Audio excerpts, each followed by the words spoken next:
Hey everybody, it's the Late Boy Scout. I want to give you a look at the Buck Bantam BHW. This is the largest of the Bantam series by Buck.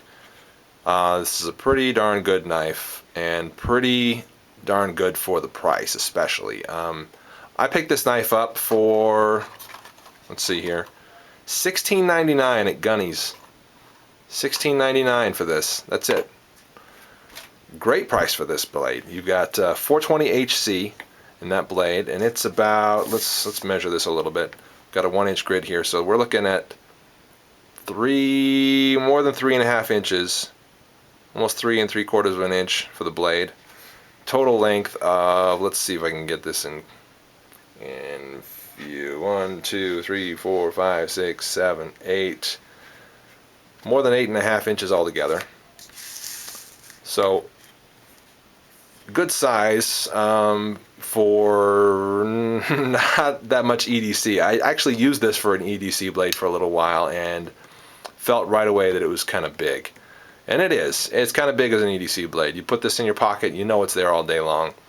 And when you whip it out and you try to open a box with it, if there's people around you that are just kind of, not pocket knife people, they're going to go, "Whoa, hey Rambo, take it easy with that. What you think you're doing?" Yeah, they're going to trip on you a little bit. Sheeple, people call them sometimes, the folks that, are kind of sheep people. Anyway, yeah, they're going to trip on you a little bit, and it doesn't make it a less useful blade, the fact that it's so big, but it does make it, I think that's a consideration to think about the fact that, what are other people going to think of you when you whip this thing out. And, if you're going to whip something like this out as opposed to something like, the Buck Rush, which is actually really small, and, it snaps out very quickly, then you close it very quickly and it goes straight back in your pocket, and nobody ever really knows you even took it out, if they know at all, that you have it on you. So it's, it's something like this is great for EDC. Something like this, if you've got nothing else for EDC, yeah, then take this with you, but it's not the best. It's not ideal. So what is a knife like this good for? That's what I want to address here. What would you use the Buck Bantam BHW for? Now, they also make the smaller versions of this. I think it's the BLW and the BBW, and they're different sizes. They're smaller and probably better suited for EDC, for everyday use and everyday carry. And that's great, and get one of those if you like. It's a cheap alternative. Oh, by the way, just wanted to show you that this did come with a pocket clip, and I'll just whip that out here real quick. The pocket clip goes here. I don't keep it on right now because I don't carry it in my pocket pretty much ever. It goes there, and you've got little screws. You can screw it on as well. In fact, it was screwed on when I bought it, but I removed it because I just, stopped carrying it again. But so back to my previous point. What is a knife like this good for? If it's not good for everyday carry, then why do you buy it, and why do you have it? Why do you keep it? Well, I think this type of blade is great for an emergency kit. Let's say, sort of an earthquake kit or something. You gotta sort of survive your neighborhood chaos kit, stuff like that. It's great to throw in there and sort of keep in there as a backup blade that you probably never use or don't, you rarely pull out, but you have access to when you absolutely need it. Along with that, it's great for camping, hiking, going shooting with your buds. You throw this in the bag that you're going to take, and whether you have your EDC knife with you or not, you've got this thing with you. You've got it nice and sharp because it's 420 HC steel, and it will take a great edge. I mentioned before in another video that the Buck Rush here will take a hair shaving sharp edge, and it won't hold it for a long time, but it'll stay utility sharp for a pretty long time. And that's good enough for me. And that's what this has got on it, the same steel, and it's got that same hollow grinding, so it's a knife that can last quite a while if you want it to, and if you make it. Now, it's not one that you can take apart easily. I don't know that you can take it apart at all. It's actually kind of just riveted together here in a few spots, and maybe even glued. Don't know for sure. So it's not one of these knives that you're going to be able to take apart and clean often and do all your maintenance on. And you know, I'm a little bit big on that. I like to be able to have a knife that comes apart like this one does, even though this is kind of tricky to take apart. I like to know that I can take it apart, get the hair and fuzz and gunk out of it. And you know, if that spring starts to wear out, this one doesn't have any kind of spring in it. It's not spring assisted, but this one is. If that spring starts to get yucky, I want to know that I can clean it off, oil it up, and get all that gunk out of there and make it a good EDC blade again. Maintain the thing.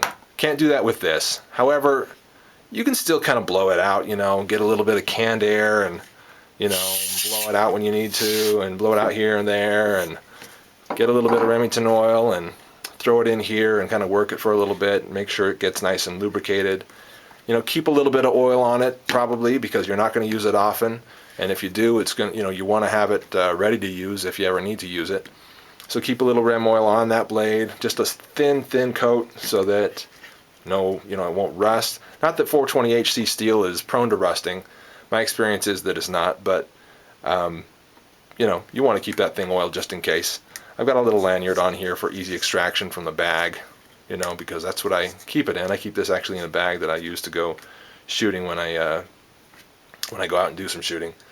And I know that I can reach this thing and grab it out and grab it really easily and use it for whatever cutting task I might have while I'm out there. It deploys pretty well. You know, you can do it one-handed. You can't really close it one-handed. You can, but not so much. See, if you're doing it one-handed, if you're going to try to close this thing one-handed, here's what you got to do. You got to grab that with one finger and then turn it down like this and put some pressure there on some kind of a hard surface, be that you know, a car door, your knee, whatever it takes to get that thing closed. You can do it, but it's not like, you know, it's not like this, and then and then you're done. It's not like that, okay? One-handed opening works pretty well most of the time. You got to kind of get a feel for it, and I mostly have a feel for it. Let's see if I can pull it off and demonstrate. There, yeah, it's okay. Not too bad. It's a little bit of a throw, a little bit of a concentrated, you know, snap you've got to do there, and snap of your wrist. I'm not just talking about the snap of the blade.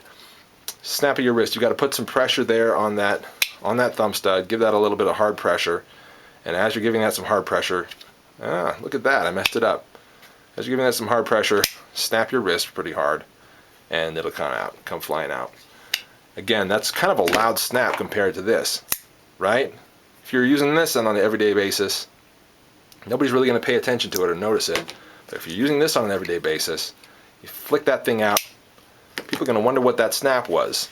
You're out there, you know, let's say you work in an office and you're behind your desk and you're opening a box or something, you're snapping this thing open. People will be like, hey, what's happening over there? Somebody dropped something? Yeah, anyway. So, EDC, not so much. Emergency use, definitely. Camping, definitely. Shooting, yeah. Hiking, you got it. It's a backup blade.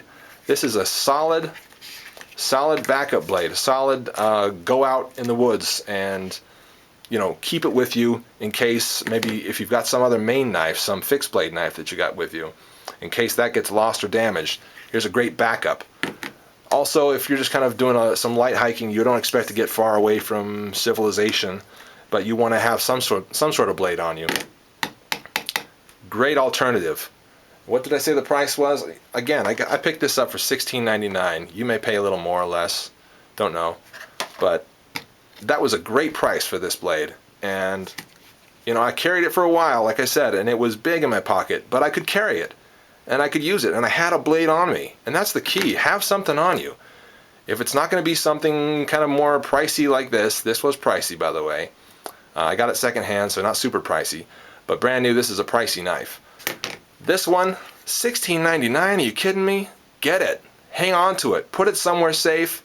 Put it someplace where it will be accessible when you need it, whether that's in a bag, for camping, for hiking, for shooting with your buds, for some sort of emergency kit. Get this knife. Use a knife like this. Have something like this, something durable. This is a thermoplastic handle, by the way. It's supposed to be pretty durable. Something durable and useful, and you'll love it. This is a late Boy Scout. Thanks.